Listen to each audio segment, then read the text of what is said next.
অনেক কিছু শেখার আছে। তার পূর্বে তিনটি বিষয় আমার পক্ষ থেকে আজকের কথা।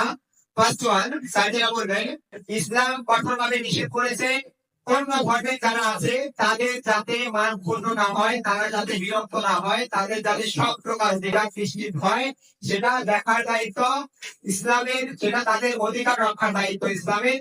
আমরা মোহাম্মদ সাল্লাল্লাহু আলাইহি ওয়াসাল্লামের জীবনী থেকে এটা শিখলাম।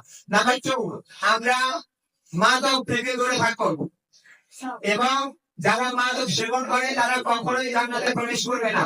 যারা মাদক সেবন করে, কেউ সেবন করলে তাকে 80টা বেত্রাঘাতের কথা বলা হয়েছে। এবং একজন সাহাবী তার সন্তানকে আঘাত করতে করতে এক প্রদেশে মৃত্যুবরণ পর্যন্ত করেছে। আমরা সবাই মাদক থেকে দূরে থাকবো। নাম্বার 3, ইনফিজিট।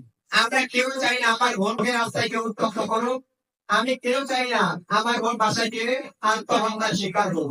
সুতরাং আমরা রাস্তায় একটা বোনকে দেখলে, স্কুলে দেখলে সকল এরিয়াতে তাদের সাথে সেরকম আচরণ করবো যে এটা আমার বোন, তাকে আমরা বিপদ দিকে ধ্বংসের দিকে ঠেলে দিব না, নিজেরাও ধ্বংস হবো না। এই তিনটা বিষয় আমরা ভালোভাবে খেয়াল করবো।